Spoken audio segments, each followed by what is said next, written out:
Built different.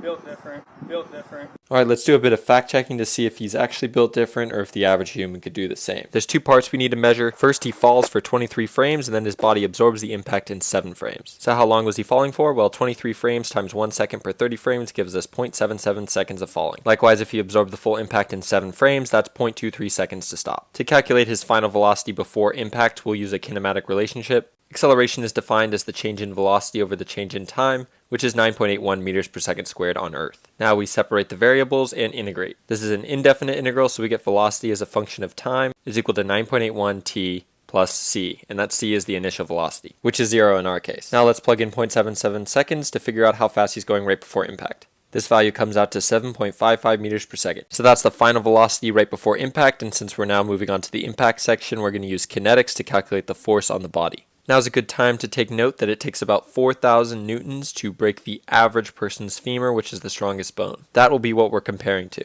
Anyway, now we'll use Newton's second law, again replacing acceleration with the time derivative of velocity. Just like we did before, multiply the dt to both sides, and we get f dt is equal to mdv, which we can now integrate. This will be a definite integral from 1 to 2, where 1's the starting point before impact and 2 is after impact. Is the mass of Mr. Built Different a function of velocity? Well, unless he's burning some crazy amount of calories on the way down, no, it's just a constant and we can take it out. Now we evaluate our definite integral and we can write it as m delta v. The left-hand side of this equation isn't quite as obvious. Is the force a function of time? Let's use a force versus time graph as a tool to help us understand this question. So we're looking at the force with respect to time from 0 to 0.23 seconds when he finally stops. So we're asking, during this impact, was the force changing with time? If we had force transducers on him, would it be a large force at the beginning and less later? Or would it be the other way around? Since we don't know, the best thing to do is to assume that he somehow distributed the force evenly over time. And the total area under this curve represents the momentum change. We'll talk about that in a sec. Since the force here is the same here, the force is constant and we can take it out of the integral just like we did on the right hand side. What we're left with is the force times the change in time. Now we can solve for force, but this force is actually the average force, which happens to be the maximum in our example. The dude in the video is pretty short, no offense, so I'm going to guess around 60 kilograms. I could be off though.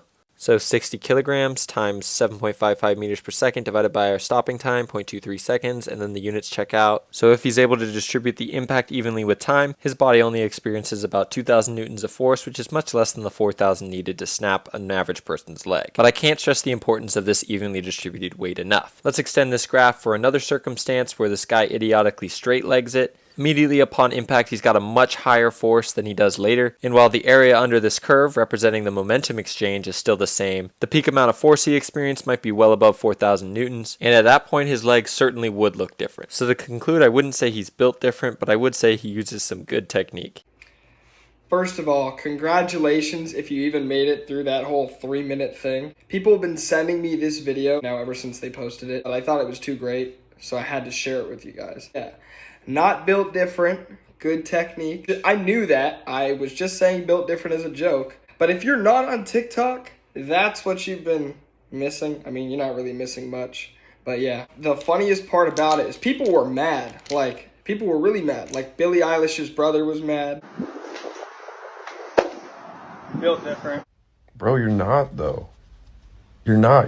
Your bones are gonna explode. You're not built different. The difference between us is I don't jump off the train. This random lady was mad.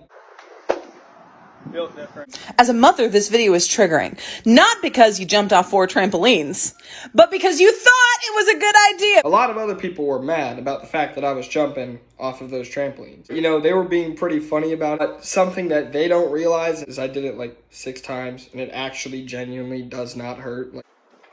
Built different. That's a shifter and a half. Oh! Built different. Built different. That wasn't that high. Like, that video was a joke. I didn't plan on that blowing up. So yeah, I wanted to make a YouTube video out of this. This video was filmed like so out of order, like months apart from each other. Oh, and this is not normal. I will never post another vertical video. Well, I'm not gonna say never, but It's not my goal. The reason I'm filming this vertical is because the Built Different video that's viral is vertical, and you can post vertical YouTube videos, so why not? I know that all this stuff happened a long time ago, but I thought it'd be important for me to make a YouTube video about it, not just for views, but for the future where I can go back and reflect on it, you know? Now, those of you that have been following me for a long time now know that I do this stuff. Like, I jump off heights. The people that are new to my channel and new to my videos probably think I'm dumb. And I completely understand it. But what you don't understand is I do this every day. Like, I'm currently sore as heck from impact I've taken over the past few days. And as soon as I'm not sore again, I'll take more impact because that's how I train my body to get better at it. So I'm sorry that you guys are triggered by this stuff, I guess. If you're not, thank you. I appreciate it because it does take a lot of skill and it's not easy.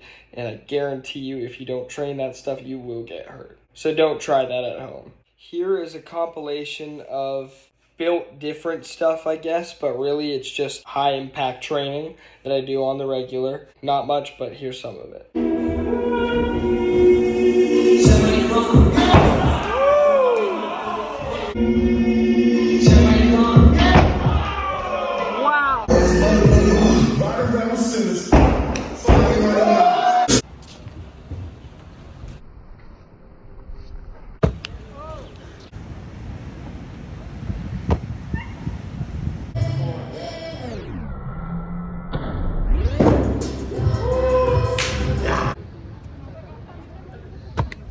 Oh my god! Oh my god. Thank you guys so much for watching. I hope you enjoyed this video. I'm going to tag the guy's TikTok that made that long equation in the beginning that you watched. That's hilarious. I'll tag him in the description. I'll put some other links in the description, so make sure that you check them out. Now, there are two videos I would like to give a shout out to. The first one being the Midwest Meetup, not 2019, but 2021, this last video. It just got uploaded. It's awesome. I'm sure you guys may have seen it. If you did, I did some funny stuff in there. So yeah, check that out. Tanner Brongart made a dope video out of it. Also, another video I want to give an honorary mention to is the Red Bull free running pinball machine. Pasha, one of my good friends, he filmed an amazing project out in Europe with Red Bull, and it took months and months and months of preparation. I saw the whole a lot of the preparation behind it. So that is one of the hardest worked on projects I've seen. Congratulations, Pasha. Check out that video. I'll put the link in the description. It's like so sick. I don't know if I said this yet, but get some merch at www.springytoad.com. The link will also be in the description. Subscribe if you haven't already. Thank you so much for watching. New video on Friday. Peace out.